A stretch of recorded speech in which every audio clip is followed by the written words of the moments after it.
The Great Hall of the Galactic Council was silent. 147 species sat in their designated seats. Their eyes were fixed on the center platform where Ambassador of the Empire stood tall and proud. His gray skin shone under the lights. His 4 eyes looked at the council members with clear disrespect. "We have made our decision," said. His voice was cold like space itself. "The Empire will expand into Sector 7. The creatures who call themselves humans will bow to our rule, or they will be destroyed." A wave of whispers spread through the hall. Council members looked at each other with worry on their faces. Some shook their heads. Others covered their eyes with their hands or tentacles or whatever body parts they had. Elder of the people rose from his seat. He was old. His blue skin had turned pale with age. He had seen many wars in his 800 years of life. He had watched empires rise and fall like waves in an ocean, but he had never seen anything like the humans. "Ambassador," Elder said slowly, "I must ask you to reconsider. The Galactic Council has spent much time studying the humans. We have watched them for 200 of their years. We have seen what they can do. We have seen what they become when they are pushed." Laughed. It was a harsh sound that echoed in the great hall. "You fear these weak creatures. The Empire has conquered 4,000 worlds. We have crushed species far more advanced than these humans. They are children. They have only been traveling among the stars for 3 centuries. What could they possibly do against us?" "That is exactly what the collective said," spoke a new voice. It belonged to High Speaker of the Federation. She was small in size but great in wisdom. Her silver eyes never blinked as she looked at the ambassador. They were powerful. They had warships that could destroy moons. They attacked the human colony on 9. "I have not heard of the collective," said with a wave of his hand. "Exactly," A replied. "No one has heard of them anymore because they no longer exist. The humans erased them from the galaxy in less than 10 of their years. Every ship, every station, every colony, gone. They refused to surrender, so the humans made sure they would never threaten anyone again." His 4 eyes narrowed, but he did not show fear. They did not know fear.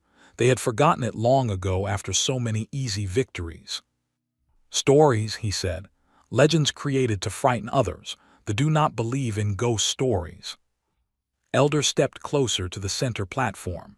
His old bones made sounds as he moved, but his voice was strong when he spoke. "Ambassador, I have lived for 800 years.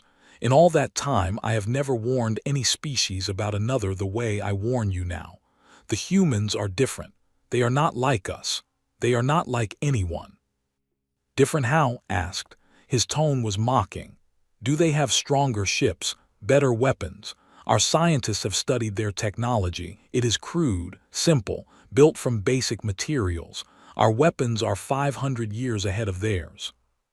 "Their technology is not what makes them dangerous," said. He sat back down in his seat because his legs were tired. "It is what is inside them, their minds, their spirits, their will to survive." The great hall fell silent again. Everyone waited to hear what the elder would say next. "Let me tell you about the humans," continued. "They come from a world that tried to kill them every day of their existence. Their planet is covered in water that they cannot breathe. Their land has deserts that burn and ice fields that freeze. Their world shakes and opens up to swallow them. Fire falls from their mountains. Storms tear across their surface with enough power to flatten cities." He paused and looked directly at, "And yet they survived. They did not just survive. They conquered. They became the dominant species on a world that was determined to destroy them. They did this without the help of anyone, without technology given by elder races, without guidance from the stars. They crawled out of caves and built machines that took them to other worlds."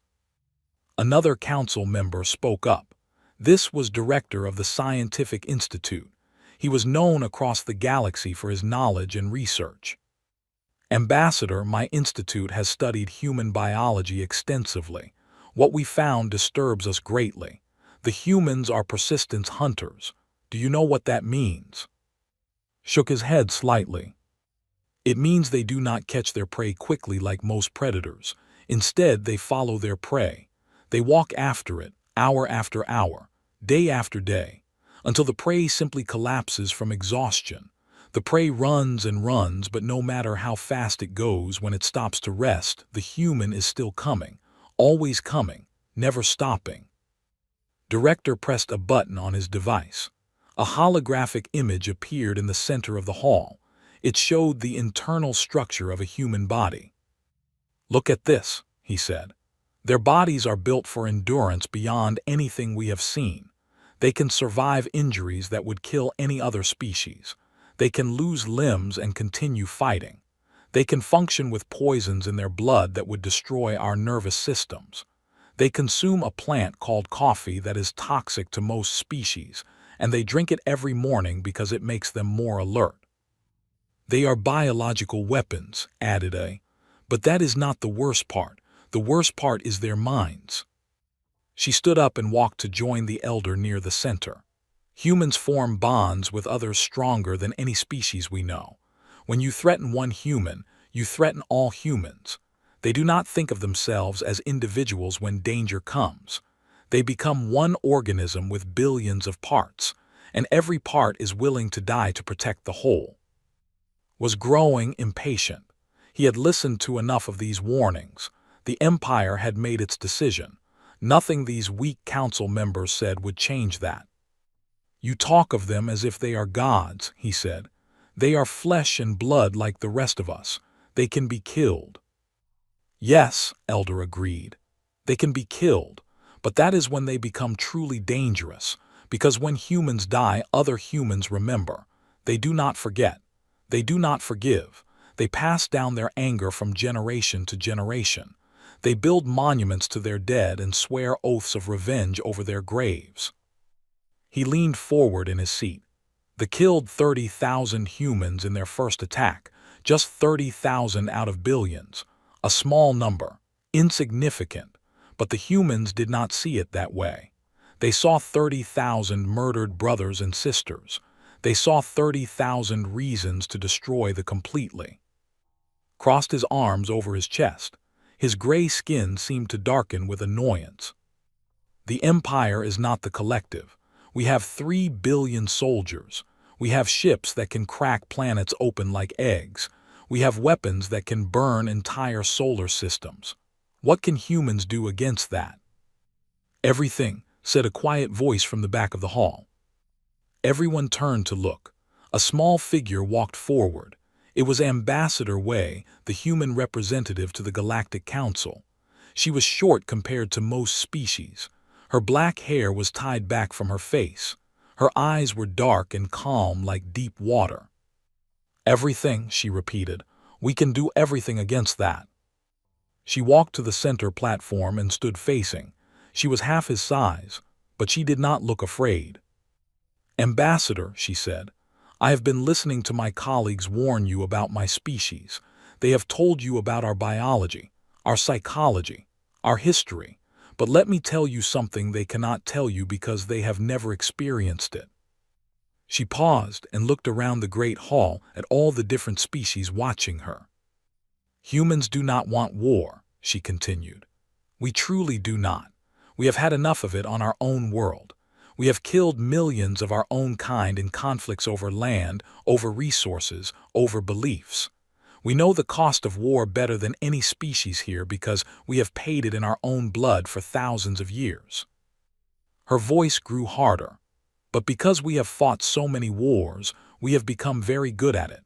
We have developed strategies and tactics and weapons that were designed to destroy ourselves, and we are much more dangerous than any alien species." She took a step closer too. He did not step back, but something in his eyes flickered. "If you attack our colonies," Wei said, "we will defend them.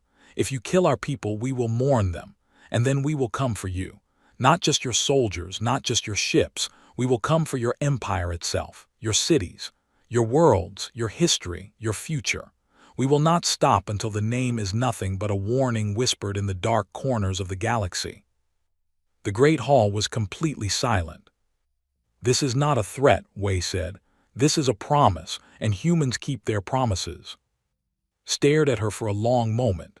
Then he laughed again, but this time the laughter sounded less certain.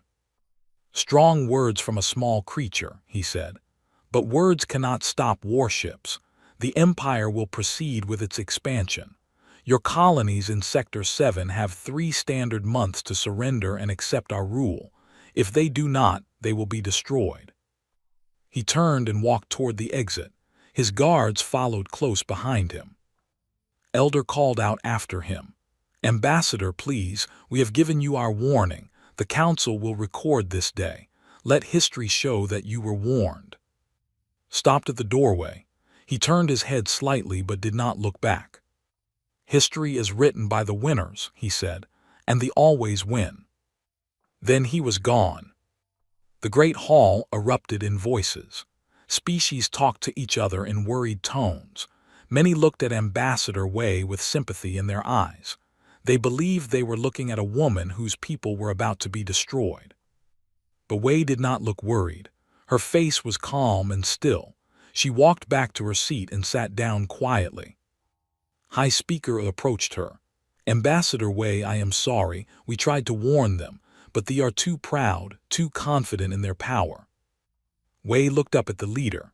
A small smile appeared on her lips. Do not be sorry, she said. We have prepared for this day. We have hoped it would never come, but we have prepared. They believe they are starting a war of conquest. She stood up and gathered her materials. They are wrong. They are starting a war of survival, their survival. She began to walk toward the exit. Then she stopped and looked back at the council. For 200 years, humanity has been building, learning, preparing. We have studied every species in this galaxy. We have learned their strengths and weaknesses. We have developed weapons you cannot imagine and strategies you would not believe. Her smile faded. We did this because we knew this day would come. Some empire would look at us and see weakness. They would see our short lives and our young civilization. They would see prey. She shook her head slowly. We are not prey. We have never been prey. And they are about to learn what happens when you hunt a human. She walked out of the great hall without another word. The council members watched her go. Then they turned to each other with fear in their eyes, not fear for the humans. Fear of what was coming. 3 months later, the Empire launched its invasion. They sent 500 warships to Sector 7. They expected to crush the human colonies in a matter of days. They were wrong. The first fleet arrived at the human colony world of New Hope.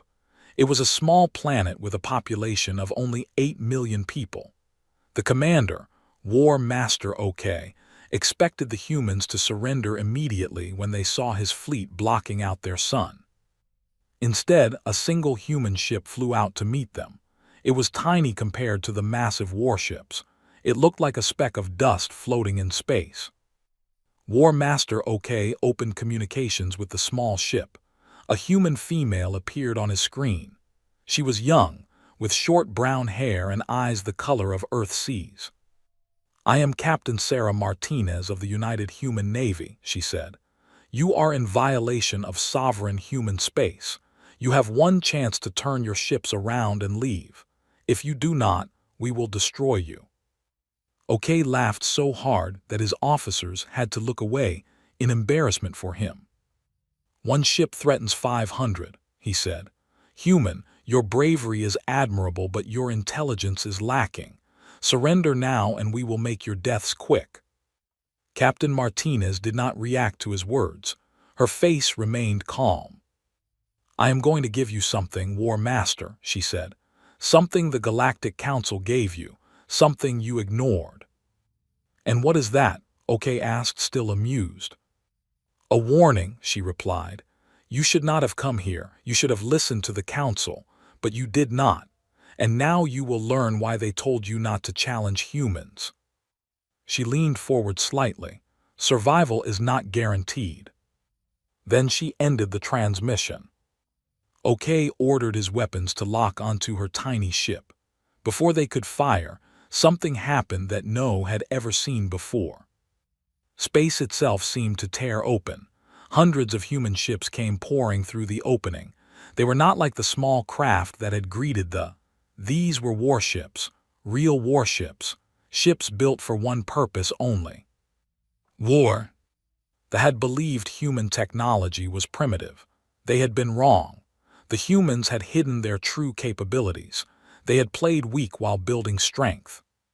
Now the galaxy was about to see what humans could do when they stopped pretending. The Battle of New Hope lasted only 4 hours.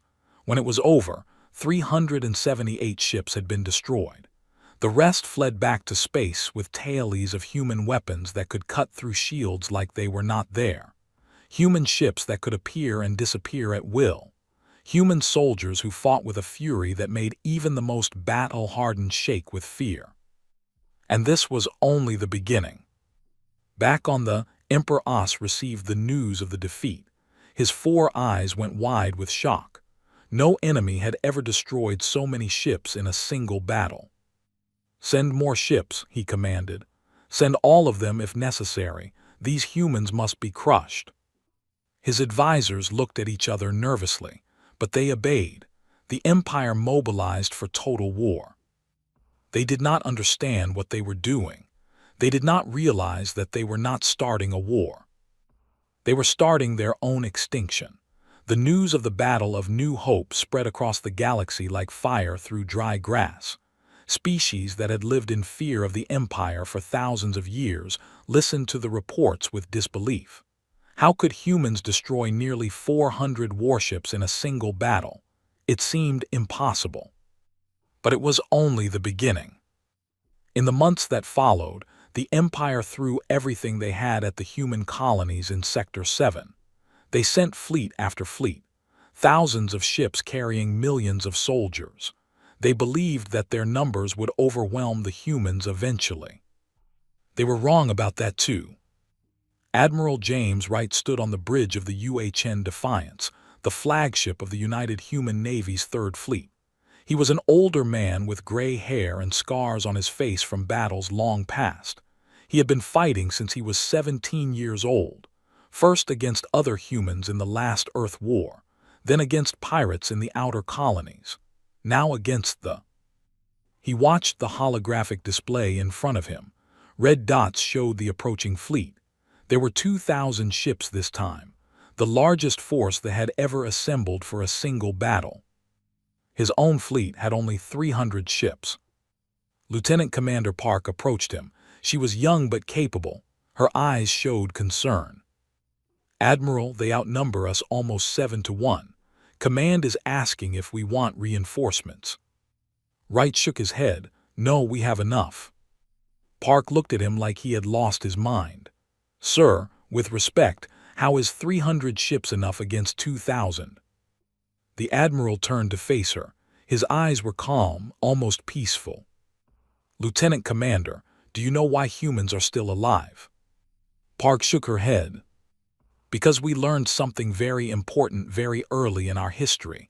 Numbers do not win wars. Will wins wars. Strategy wins wars. The willingness to sacrifice everything for victory wins wars." He turned back to the display. "They have numbers. We have something better." "What do we have, sir?" Wright smiled. It was not a happy smile. It was the smile of a predator about to spring a trap. "We have 10,000 years of learning how to kill things bigger than us." The Battle of Crimson Nebula, as it came to be known, lasted for 3 days. They believed they would crush the human fleet in hours. They flew straight at the human ships, confident in their superior numbers and firepower. They did not expect the humans to retreat. Admiral Wright pulled his fleet back into the nebula itself. They followed, eager for the kill. They did not realize they were being led into a trap. The Crimson Nebula was filled with gas and dust that played tricks with sensors. The ships could not coordinate properly. Their communications were disrupted. Their targeting systems gave false readings. But the humans had prepared for this. They had spent months mapping every part of the nebula. They had placed beacons that only their ships could read. They knew exactly where they were at all times while the stumbled blind. The humans did not try to fight the entire fleet at once. Instead, they broke into small groups. They struck quickly and then disappeared into the gas clouds. They attacked isolated ships. They cut supply lines. They destroyed repair vessels. The commander, Grand Admiral, grew frustrated. His ships were dying one by one. He could not find the enemy. Every time he sent ships to investigate an attack, they were ambushed. Every time he tried to regroup, the humans struck from a different direction. On the second day, Orr decided to pull his fleet out of the nebula and regroup in open space. He gave the order for all ships to retreat to a rally point beyond the nebula's edge. But when his ships tried to leave, they found humans waiting for them. Wright had positioned his fastest ships along every exit route. As the confused and scattered vessels emerged from the nebula, they were met with missiles and energy weapons. By the end of the third day, the fleet had been reduced to less than 400 ships. Orr himself was killed when his flagship was destroyed by a concentrated attack from 12 human cruisers. The survivors fled back to space with another tale of defeat. Emperor Os could not believe the reports. 2,000 ships, gone, destroyed by a force less than a quarter of their size. How was this possible? He summoned his war council. His top generals and admirals gathered in the imperial palace They stood in a circle around a holographic map of the galaxy. Red marked territory. Blue marked human territory. More blue had appeared on the map recently. "Explain this to me," the Emperor demanded. "How are these creatures defeating us? Our technology is superior. Our numbers are greater. Our warriors have conquered thousands of worlds. How are humans doing this?" War Master OK, who had survived the Battle of New Hope, stepped forward. His gray skin was darker now by burns from the battle. He had lost one of his 4 eyes. "Emperor," he said, his voice heavy with shame, "the humans are not like any enemy we have faced. They do not fight like others. They do not follow the rules of war." "What do you mean?" Os asked. "They do not care about honor. They do not care about fair combat. They use tricks and traps. They attack supply lines instead of battle fleets. They strike at night when our crews are resting. They spread false information to confuse us." He paused and looked down at the floor. "And they never stop. Our warriors fight until they are tired. Then they rest. The humans have crews that work in shifts. Their ships fight around the clock without pause. When our crews sleep, theirs attack. When we try to repair our ships, they bomb our repair stations." Another voice spoke up. It was Chief Scientist, the head of military research. "There is something else, Emperor. Something perhaps more troubling." Os turned his 4 eyes to the scientist. "Speak." "We captured some human soldiers in the early battles. We studied them, interrogated them." His voice trembled slightly. "What we found was disturbing." "Go on." "Their bodies produce chemicals when they are in danger. Chemicals that make them stronger, faster, and more resistant to pain. They call this the fight or flight response. But unlike most species, humans can choose to override the flight part. They can force themselves to stay and fight even when every instinct tells them to run." The scientist pulled up a holographic display showing human brain scans. "Their minds are also unusual. They can form emotional bonds with machines, with ideas, even with abstract concepts like duty or honor. A human soldier will die for their flag. Not the physical flag itself, but what it represents. They will sacrifice themselves for symbols." "That is foolish," one of the generals said. "No," replied. "It is terrifying, because it means you cannot break them through normal means. Destroying their ships does not destroy their will to fight. Killing their leaders does not end their resistance. They simply find new ships and new leaders and keep coming." He looked directly at the Emperor. "And there is one more thing, perhaps the most dangerous thing of all." "What?" "Humans adapt. They learn from every defeat. They study their enemies and find weaknesses. In just a few months of fighting, they have already figured out how to defeat our shields. They have developed new weapons specifically designed to destroy our ships. They are getting better at fighting us faster than we are getting better at fighting them. Silence fell over the War Council. Even Emperor As seemed troubled, but he was too proud to admit that he had made a mistake. The Empire did not retreat. The Empire did not surrender. They conquered or they died. "We will send more ships," he declared. "We will send our entire fleet if necessary, every ship in the Empire, every soldier. We will drown these humans in bodies until they can fight no more." Emperor Chief Scientist said quietly, "That is what they want." As turned his angry gaze on the scientist. "What do you mean?" "The humans are not trying to defeat us quickly. They are trying to bleed us.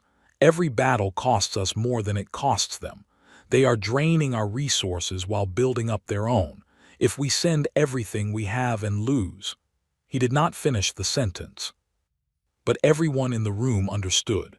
If they sent their entire military and lost, there would be nothing left to protect nothing left to defend the Empire. The Emperor considered this for a moment. Then he shook his head. "We are the Empire. We have conquered 4,000 worlds. We will not be defeated by apes who only left their planet 3 centuries ago." He turned to his War Council. "Prepare the Grand Fleet, every ship, every soldier. We will go to human space ourselves. I will lead the attack personally. We will find there and burn it to ash. When Earth is gone, the humans will have nothing left to fight for." The council members looked at each other nervously, but none dared speak against the Emperor. He had made his decision. The Grand Fleet would sail. Meanwhile, back in human space, preparations of a different kind were being made. In a secret facility deep beneath the surface of Mars, the most brilliant minds in human civilization gathered. Scientists, engineers, strategists, and soldiers worked together on something called Project Endurance. Director stood before a massive holographic display. She was in her 50s, with silver hair and sharp eyes that missed nothing. She had been leading Project Endurance for the past 20 years, ever since the Galactic Council first warned humanity that they would eventually face a threat like the "Report," she said. Doctor, the lead weapons designer, stepped forward. "The new shield breakers are performing beyond expectations. We have improved energy efficiency by 40% since the Battle of Crimson Nebula. They have no idea what we are capable of." General, head of military strategy, spoke next. "Our intelligence network reports that they are preparing to send their Grand Fleet, every ship they have. The Emperor himself will lead them." Nodded. "How many ships?" "Current estimates are 50,000 warships, plus support vessels, troop transports, and supply ships. Total fleet size may exceed 100,000 vessels." A murmur went through the room. 100,000 ships. Even with their recent victories, humanity had only about 2,000 warships. But did not look worried. She smiled. "So the Emperor is finally taking us seriously. Good." She pressed a button on her control panel. The holographic display changed to show a map of human territory. "They think they know where Earth is," she said. "They are wrong. The coordinates in their databases are fake.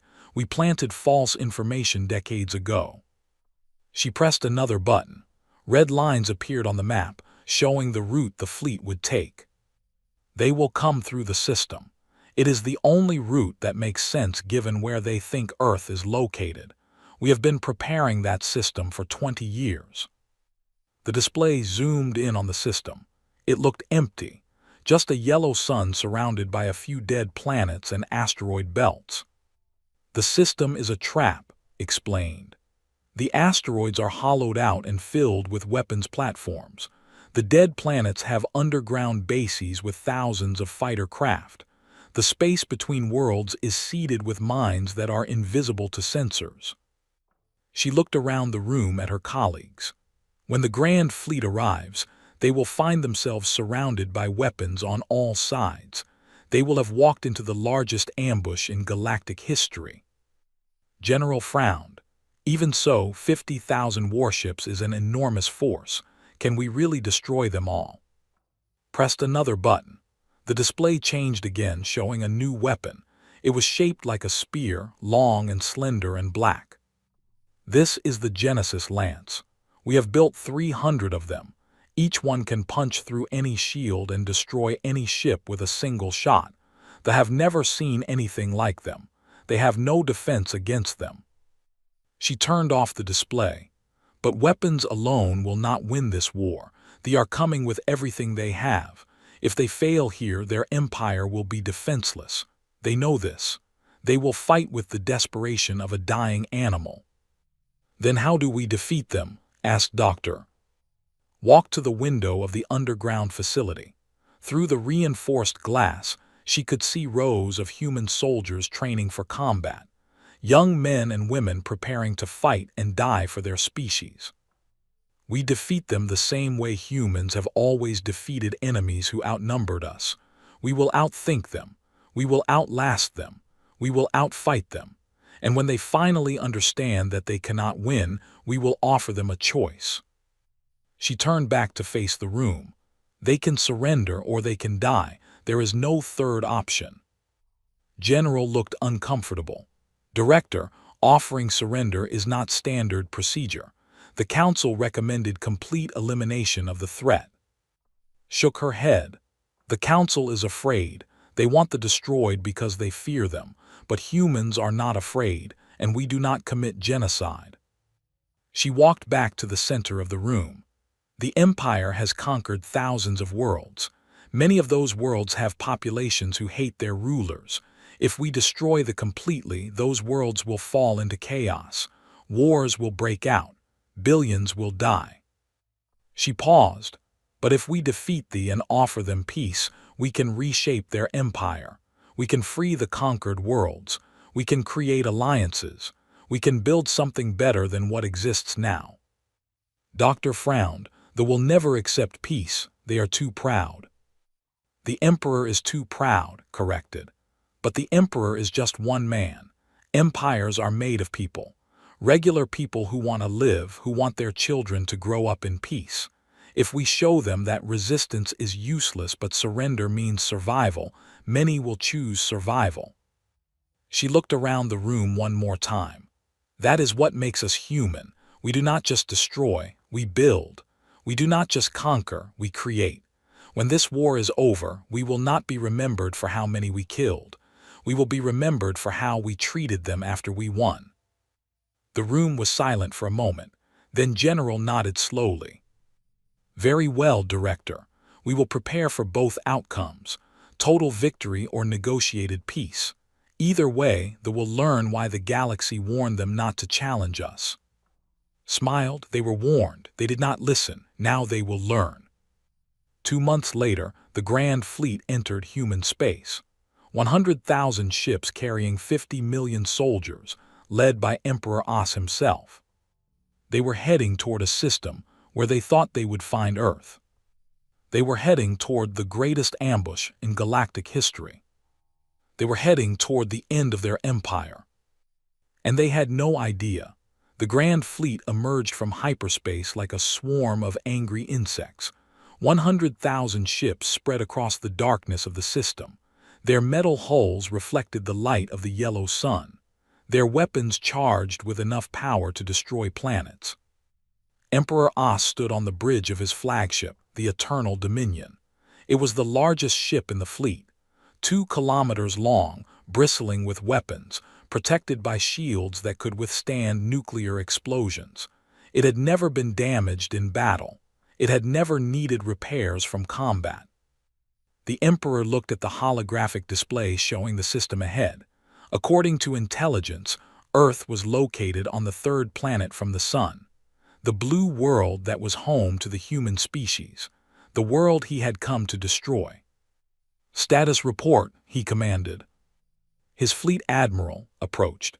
She was one of the few who had fought humans and survived. Her gray skin was marked with scars from the Battle of Crimson Nebula. All ships are in position, Emperor. The fleet is ready to advance. Our sensors show no enemy vessels in the system. As frowned. No vessels, none at all. None that we can detect, Emperor. The humans may have fled when they saw our fleet approaching. The Emperor did not believe that. Humans did not flee. Every report from the war proved that. They were stubborn creatures who fought even when victory was impossible. Something is wrong, he said. They should be here defending there. Perhaps they know they cannot win, suggested. Perhaps they have accepted their fate. As shook his head. No, humans never accept fate. They fight against it. They rage against it. That is what makes them dangerous. He turned to his communications officer. Open a channel to all ships. Tell them to proceed with extreme caution. Full sensor sweeps. I want to know about everything in this system. The order was sent. The Grand Fleet began to move forward slowly, their sensors scanning everything around them. For the first hour, nothing happened. The ships advanced through empty space. They passed asteroid fields and dead moons. They saw no sign of human presence. Then the first mine exploded. It was invisible until it detonated. A burst of energy that tore through the shields of a cruiser like paper. The ship was destroyed instantly. Its crew of 2,000 never knew what hit them. Before anyone could react, more mines exploded. Hundreds of them. They had been floating in space for years, waiting for this moment, waiting for the to come. The Grand Fleet fell into chaos. Ships tried to change course to avoid the deadly weapons, but the mines were everywhere. No matter which direction they turned, more explosions followed. In the first 10 minutes, over 1,000 ships were destroyed or crippled. Crews screamed as their vessels were torn apart. Escape pods launched into space, only to be caught in more explosions. What is happening? Emperor As demanded. Where are these weapons coming from? Was pale, her 4 eyes were wide with fear. They were waiting for us, Emperor. The entire system is a trap. Before the Emperor could respond, the asteroid fields came alive.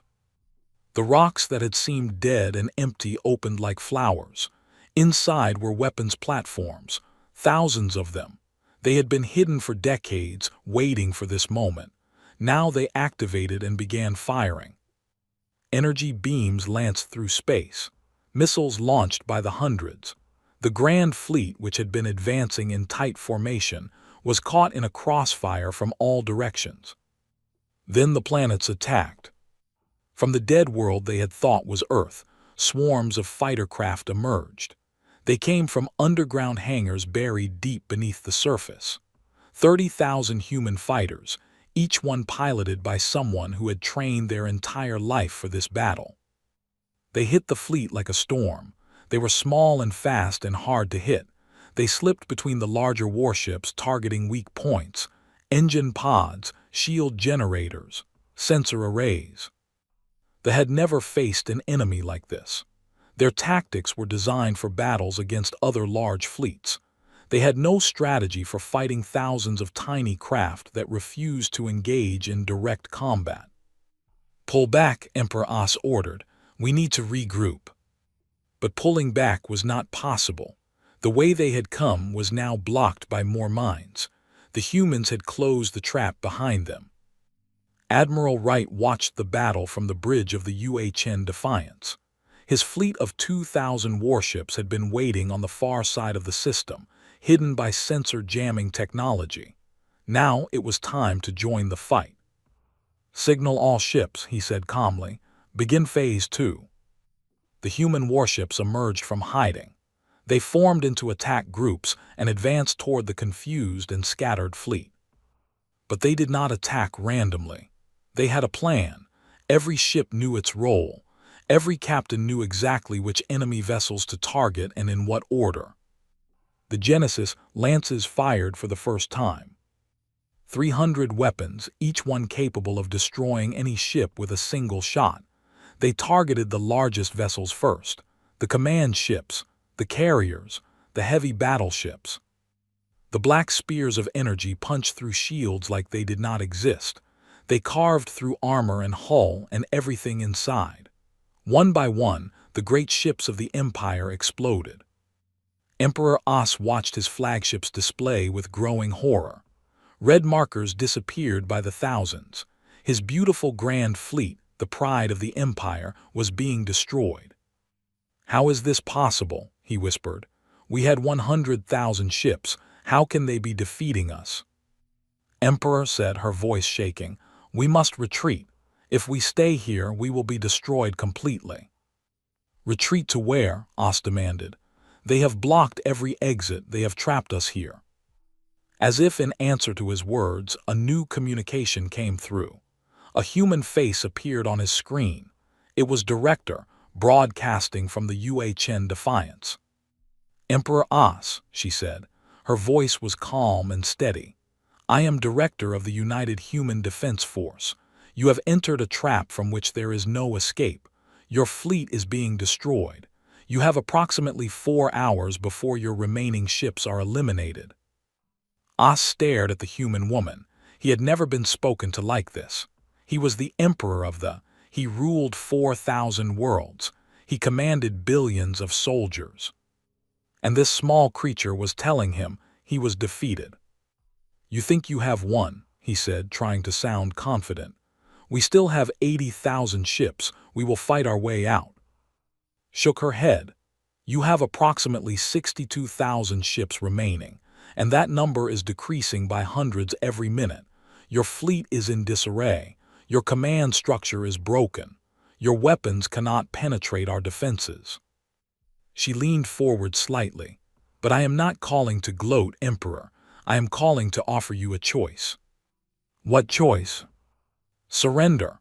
Order your remaining ships to power down their weapons and lower their shields. In exchange, we will stop the attack. Your crews will be allowed to live. They will be taken as prisoners but will be treated humanely according to Galactic Council conventions." As laughed. It was a harsh, bitter sound. "Surrender. The Empire does not surrender. We have never surrendered in 10,000 years of history." "Then your 10,000 years of history ends today," replied. "If you continue fighting, every ship in your fleet will be destroyed. Every soldier will die. And when your grand fleet is gone, there will be nothing left to protect your—" She paused to let that sink in. "Your empire has conquered 4,000 worlds. Many of those worlds hate you. Many of them would love to see the destroyed. When your fleet is gone, how long do you think it will take before rebellions start? How long before your subject species realize they can finally be free?" As said nothing. His mind was racing. Everything she said was true. Without the grand fleet, the empire was defenseless. The subject species would rise up. The conquered worlds would revolt. Everything his ancestors had built over 10,000 years would collapse. "I will give you 1 hour to decide," said. "Surrender and live or fight and die. The choice is yours." The communication ended. As stood frozen for a long moment. Around him, his bridge crew watched with fear in their eyes. They knew what was happening. They could see the battle statistics. They knew they were losing. "Emperor," said quietly, "she is right. We cannot win this battle. If we continue fighting, we will be destroyed." "You suggest I surrender?" As turned to her with anger in his eyes.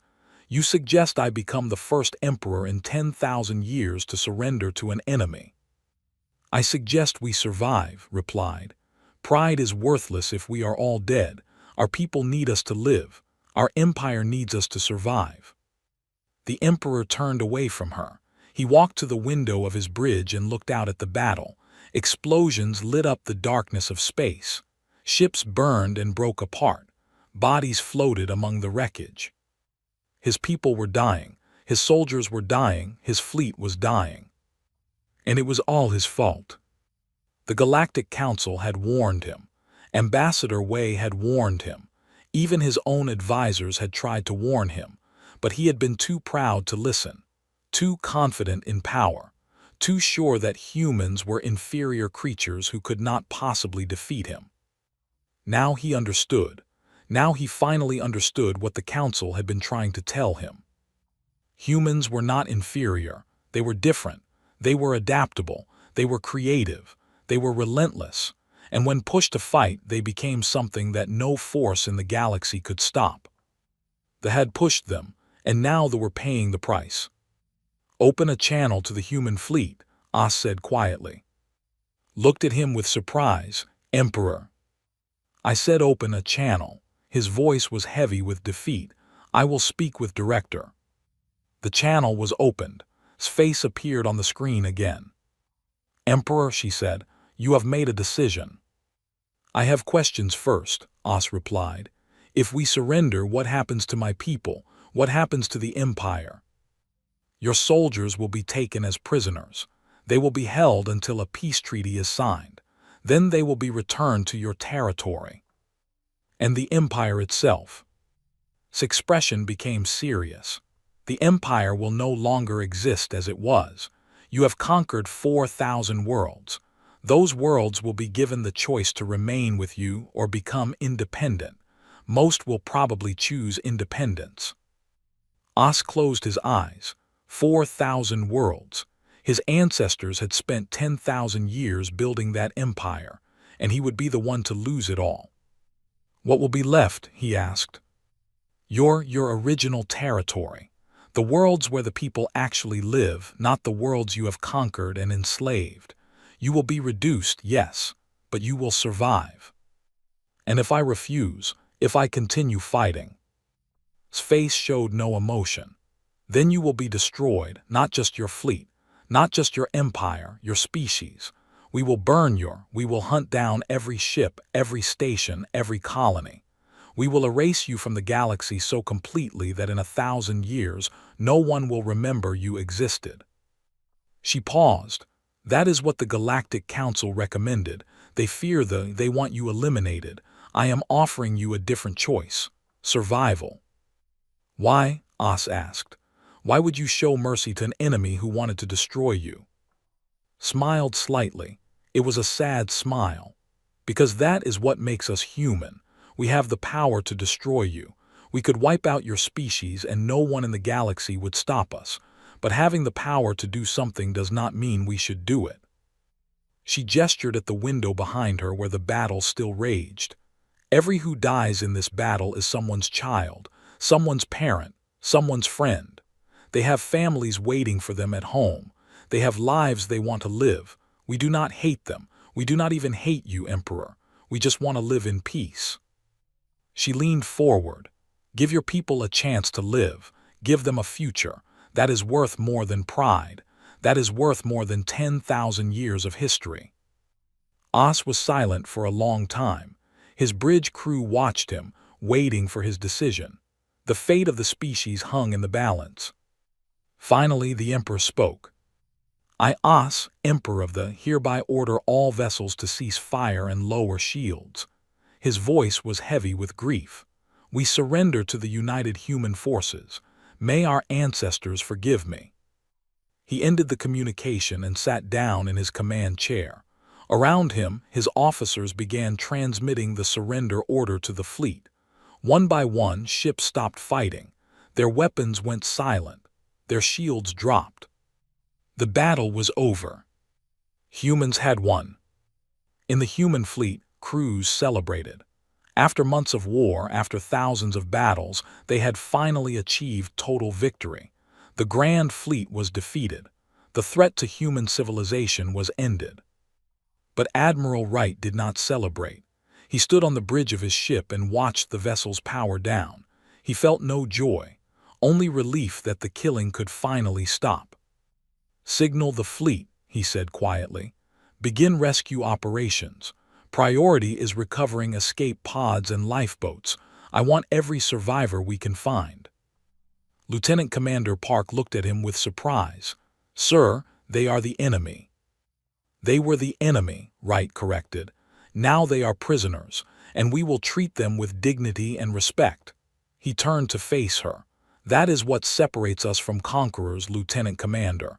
We do not become monsters to defeat monsters." The rescue operations began. Human ships moved through the wreckage, picking up survivors. Medical teams treated injured soldiers regardless of species. Food and water were provided to those who needed it. The prisoners could not understand it. They had been taught that humans were weak, primitive creatures. They had expected to be tortured or killed. Instead, they were given medical care and warm beds and food. Many of them began to question everything they had been told about humans, everything they had been told about the war, everything they had been told about their own empire. And in that questioning, seeds were planted, seeds of doubt about the old ways, seeds of hope for something new. The war was over, but the real work was just beginning. The Great Hall of the Galactic Council was full once again, but this time the atmosphere was completely different from the last gathering. Species that had sat in fear now sat in amazement. Ambassadors who had expected to attend a memorial for human civilization instead witnessed something they never thought they would see. The surrender of the Empire. Emperor As stood in the center of the hall. He was no longer proud. His gray skin had turned pale. His 4 eyes looked at the floor. Behind him stood a guard of human soldiers, not as captors but as escorts. They treated him with respect despite everything he had done. Ambassador Wei stood across from him. She held a document in her hands, the agreement that would end the war and reshape the galaxy. Emperor As, Wei said. Her voice was clear and carried to every corner of the hall. Do you accept the terms of this treaty? Do you agree to release all conquered worlds from rule? Do you agree to pay reparations for the damages caused by your invasion? Do you agree to limit your military forces and never again wage offensive war? As raised his head slowly. He looked at the human woman who had defeated his entire empire. Then he looked around the hall at the representatives of 147 species. Many of them had been conquered Many of them had lost family and friends to aggression. He saw no sympathy in their eyes, only satisfaction that the conquerors were finally being brought low. I accept, he said quietly. Wei nodded. Then, by the authority granted to me by the United Human Government and recognized by the Galactic Council, I declare the human war officially ended. The treaty is now in effect. The hall erupted in cheers. Species that had lived under rule for centuries embraced each other with tears of joy.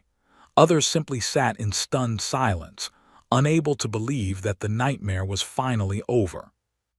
Elder of the rose from his seat. Despite his age, his voice was strong. The Galactic Council recognizes the heroism and restraint shown by humanity in this conflict. When given the choice between vengeance and peace, they chose peace. When given the opportunity to destroy completely, they chose mercy. He looked at Ambassador Wei with deep respect. The Council warned the not to challenge humanity. They did not listen. Now the galaxy has witnessed why we gave that warning, but more importantly, we have witnessed why humanity deserves to be counted among the great civilizations of the galaxy. He bowed his head. On behalf of the Galactic Council, I welcome humanity to full membership in our organization. May this be the beginning of a new era of peace and cooperation. More cheering followed. Human diplomats were surrounded by members of other species who wanted to shake their hands, or tentacles, or whatever appendages they had. After centuries of being treated as a young and unimportant civilization, humanity had earned respect. But not everyone was happy. In the darker corners of the galaxy, former subjects were preparing for revenge. They had suffered under rule for generations. They had seen family members killed, their resources stolen, their cultures destroyed. And now that they were weakened, they saw an opportunity. High Speaker of the Federation approached Ambassador Wei after the ceremony. Ambassador, she said quietly, I must warn you. My intelligence service has detected movements among the former subject worlds. Some of them are not satisfied with the treaty. They want the destroyed completely. Wei nodded. She had expected this. Which species? They are the most active. They lost their entire to the 3,000 years ago. They have been planning revenge ever since. Now they see their chance. Wei thought for a moment. They were a warrior species known for their brutality. If they attacked the weakened, it would start another war, more death, more suffering, and possibly the complete extinction of the people. "Where are they now?" she asked. "Their fleet is gathering near the Nexus system. Our estimates suggest they have about 10,000 warships. Not enough to have threatened the before, but more than enough now." Wei turned to look at Emperor As. He was being led out of the hall by his human escorts. He looked broken, defeated. He had lost his empire, his power, and his pride, but he was still alive. His people were still alive. She had promised them safety if they surrendered. She intended to keep that promise. "Thank you for the information, High Speaker," she said. "Humanity will handle this." A look surprised. "You will protect them after what they did to you." "We offered them peace. They accepted. That makes them our responsibility." Wei smiled slightly. "Besides, the galaxy needs to understand that when humans make a promise, we keep it. That applies to our enemies as much as our friends." 2 weeks later, the human Third Fleet arrived at the Nexus system. Admiral Wright stood on the bridge of the Defiance once again, looking at the massed warships of the fleet. 10,000 ships filled with warriors who wanted blood, who had been waiting 3,000 years for this moment, who would not be easily turned away. "Open a channel to the flagship," Wright ordered. A moment later, a face appeared on the screen. There were reptilian creatures with scales of deep red and eyes like burning coals. This one wore the armor of a war chief, covered in medals and decorations. "I am War Chief Al of the Vengeance Fleet," he said. His voice was harsh, full of hatred. "Humans, you have no business here. Stand aside. Our quarrel is not with you." "I am Admiral James Wright of the United Human Navy," Wright replied calmly. "And you are in violation of the Treaty of. They are under human protection. You will disperse your fleet and return to your territory." Al laughed. It was an ugly sound. "Protection? You protect the creatures who murdered billions of my people, who destroyed who enslaved us for 3,000 years. "I understand your anger," Wright said. "What they did to your people was wrong. It was evil, and they will pay for it through reparations and reforms. But genocide is not justice, War Chief. It is just more evil." Easy words from someone who has not suffered as we have suffered. Al leaned forward, his eyes burning with fury. "Step aside, human, or we will go through you." Wright shook his head. "That is not going to happen. The fleet will stand down or the fleet will be destroyed. There is no third option." For a long moment the two commanders stared at each other. Then Al smiled. It was not a pleasant smile. "You defeated them with tricks and traps. We are not so foolish. We have studied your tactics. We know your weaknesses. You cannot defeat us the same way." Wright almost laughed. The thought they understood human tactics because they had studied one battle. They had no idea. "War Chief," he said, "they had 100,000 ships. We destroyed them in a single battle. You have 10,000. Do you really think you have a chance?" We do not fear death." "Neither do we," Wright's voice hardened. "But we do not seek it either. We fight to protect, not to destroy. You fight for revenge, and revenge makes you blind. It makes you stupid. It will get your people killed for nothing." He leaned forward. "They are broken. Their empire is gone. Their power is shattered. You have already won, War Chief. Your people are finally free after 3,000 years. Take that victory and go home. Build a new future instead of drowning in the past." Al was silent for a moment. His eyes flickered with something that might have been doubt, but then his face hardened again. "Words, just words. They taught us that words mean nothing. Only power matters, only force." He bared his teeth. "If you will not stand aside, then we will destroy you and the both." Wright sighed. He had hoped to avoid more bloodshed, but some people could only learn through pain.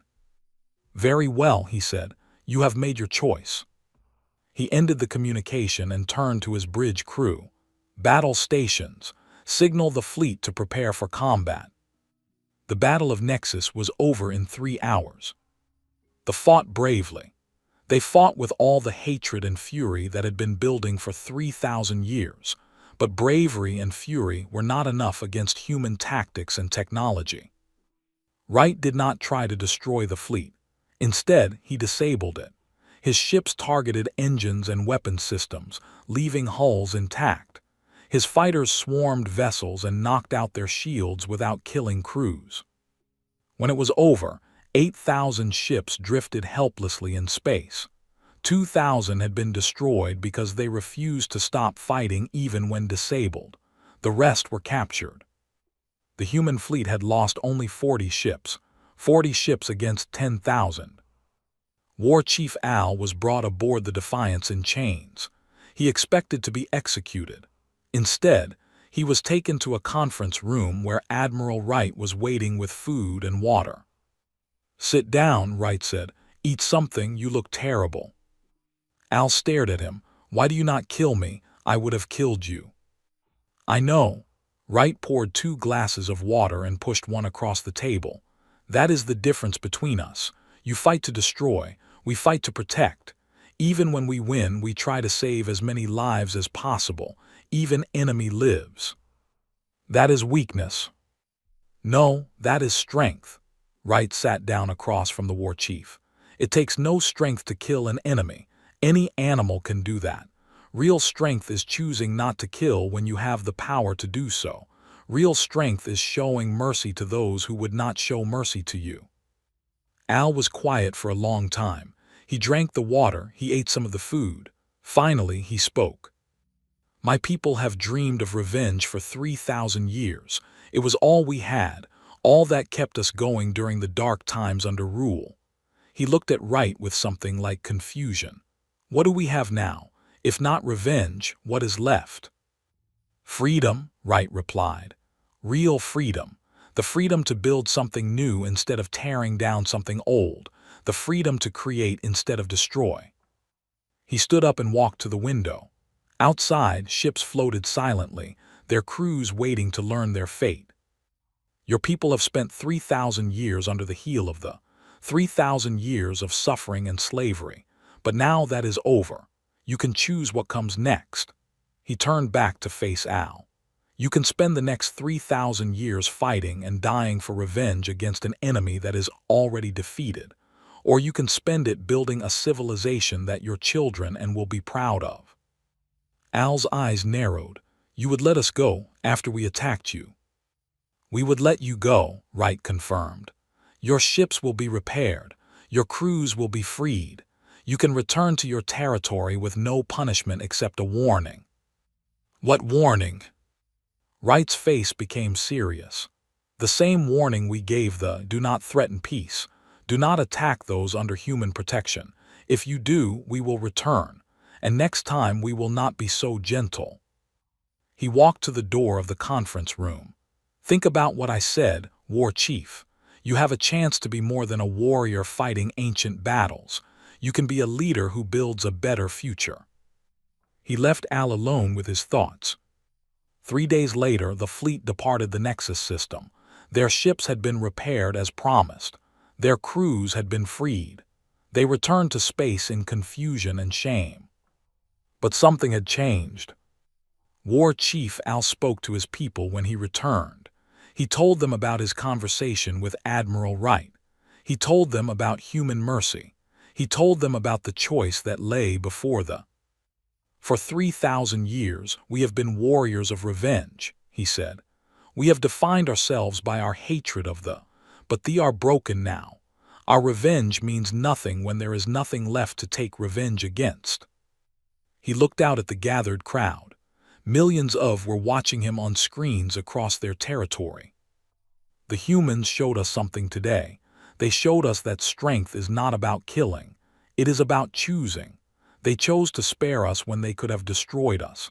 They chose mercy when they had every right to demand justice." He paused. "I think we should learn from them. I think we should become something more than warriors of revenge. I think we should build a civilization that will last long after they are forgotten." The crowd was silent. Then slowly, voices began to rise in agreement. Not all of them. Some would never forgive some would carry their hatred to the grave. But many others saw the wisdom in Al's words. They were tired of fighting, tired of hatting, tired of defining themselves by ancient wounds. They began to change, slowly at first, then faster. They put aside their weapons and picked up tools. They stopped training for war and started building for peace. And across the galaxy, other species watched and learned. The humans had shown them something new, a different way of being powerful, a kind of strength that did not require destruction, a kind of victory that did not require annihilation. The galaxy would never be the same.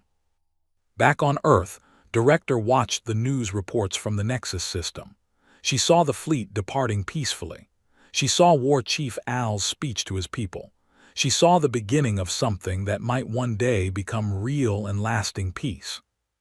She smiled and poured herself a glass of wine. "We did it," she said quietly. "We actually did it." General stood beside her. "They could still cause trouble in the future. They have not forgotten their hatred completely."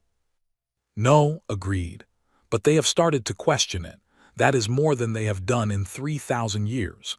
Change takes time, General. Seeds planted today will grow into forests tomorrow." She looked out the window at the night sky.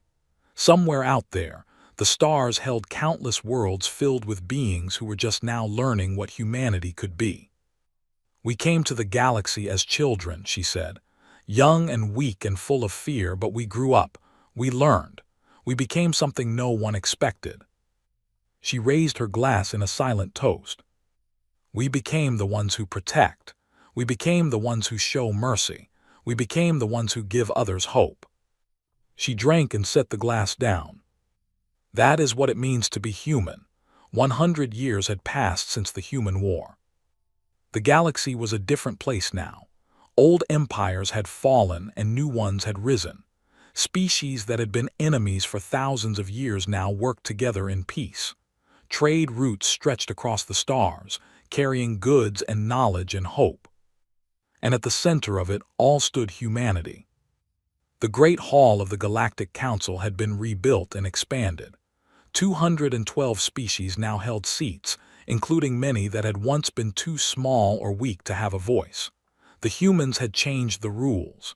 Now every species, no matter how minor, could speak and be heard. Ambassador Sarah walked through the hall with her grandfather's journal in her hands. Her grandmother had been Wei, the famous ambassador who had warned thee all those years ago. Sarah had grown up hearing stories about the war, about the victory, about the hard work of building peace afterward. Now she was the human ambassador to the Galactic Council. She was here to witness something historic. "Ambassador," called a voice behind her. Sarah turned to see a tall figure approaching. Gray skin, 4 eyes, but this one wore the robes of a diplomat, not the armor of a warrior. "Ambassador, Sarah said with a smile, "I did not expect to see you here today." Or returned the smile. It still looked strange on a face, but they were getting better at it. "I would not miss this for anything. My people have waited 100 years for this moment."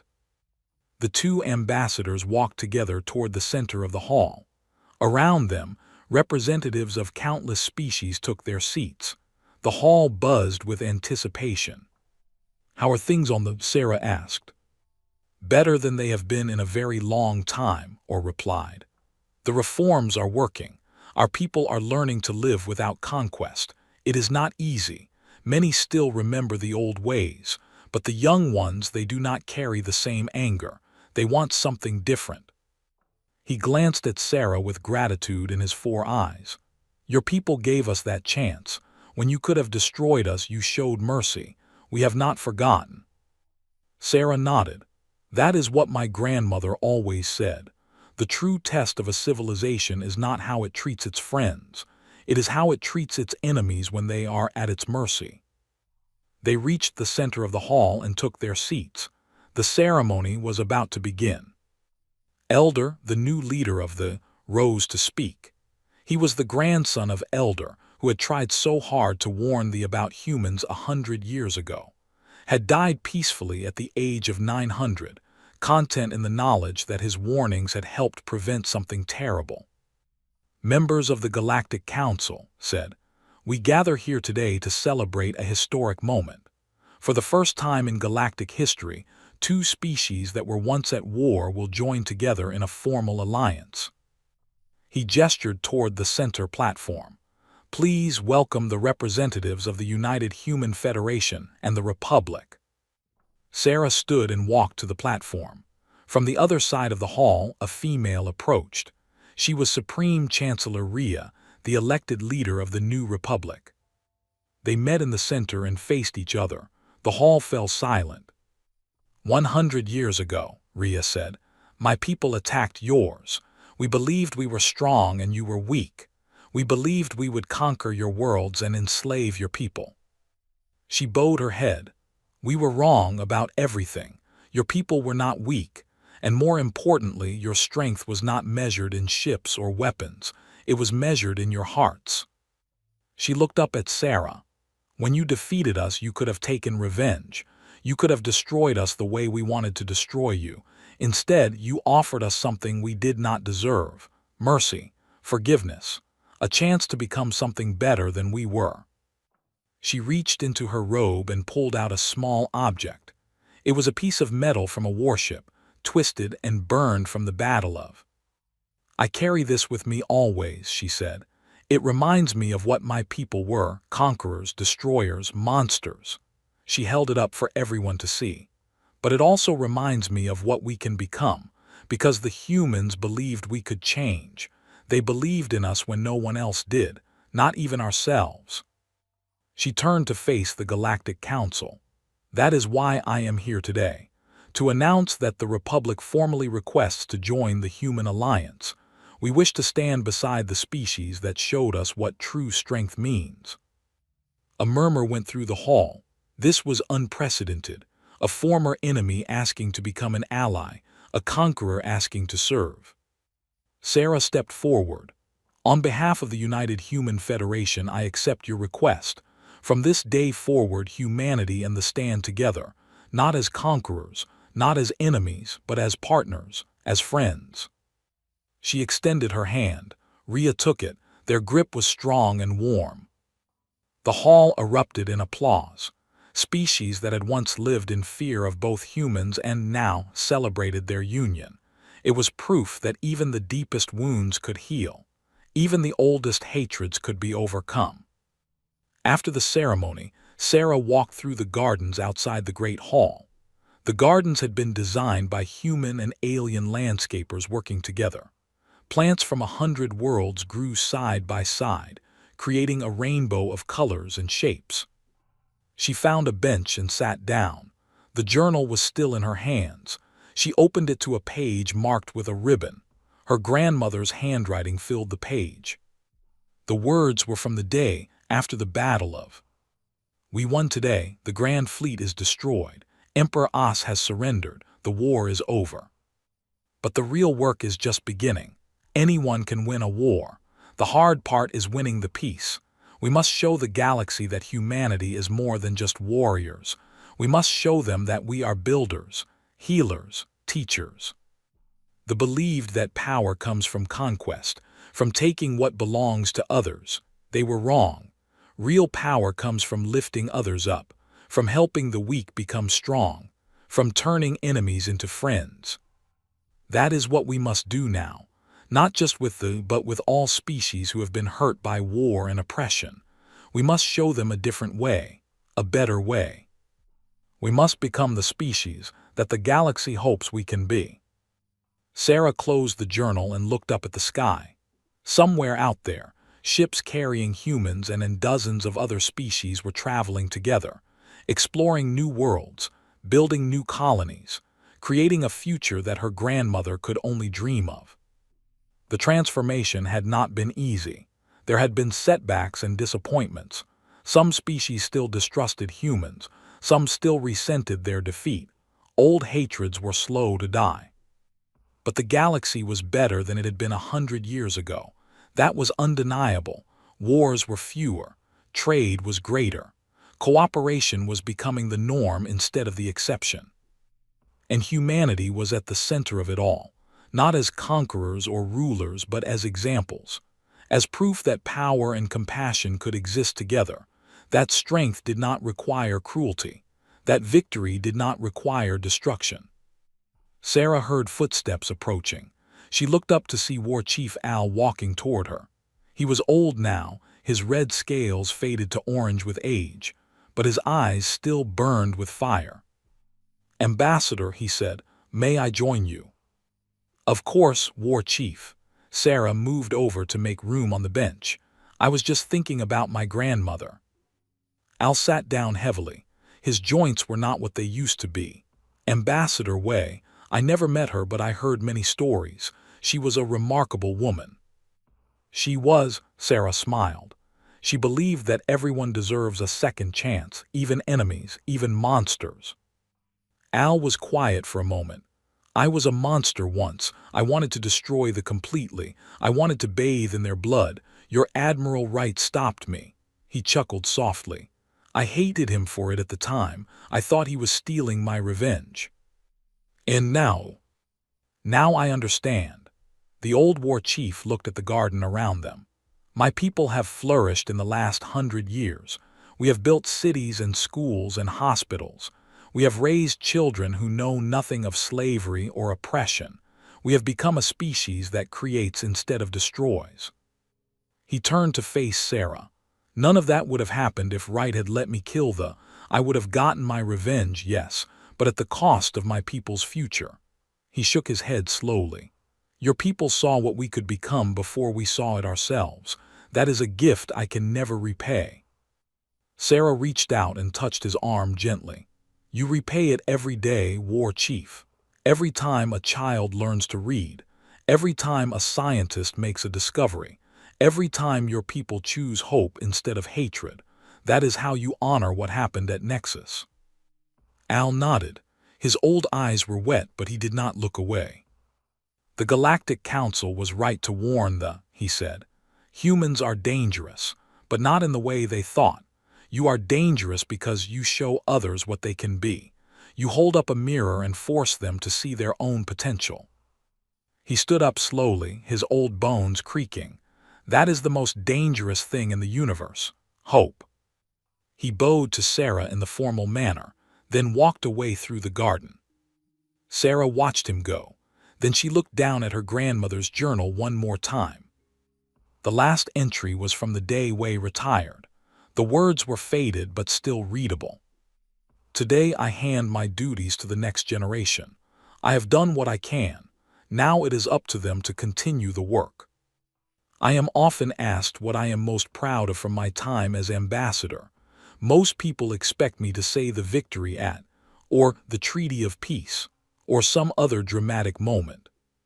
But that is not what I am most proud of. I am most proud of the small things.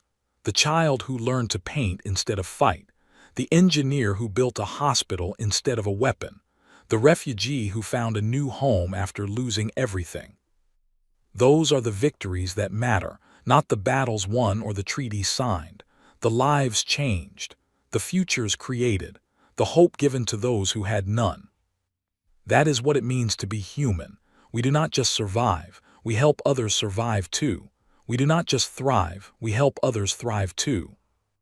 The galaxy warned the Knot to challenge us. They said survival was not guaranteed. What they did not understand is that we never wanted to destroy anyone.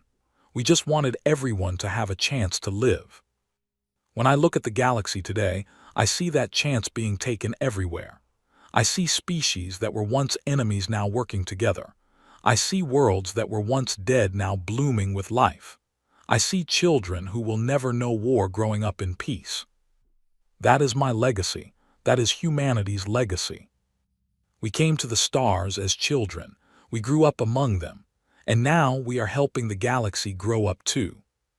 The warning was given. The challenge was accepted. And against all odds, everyone survived. Even the monsters. Especially the monsters. Because that is what humans do. We save. Sarah closed the journal and stood up. The sun was setting over the garden, painting the alien flowers in shades of gold and red.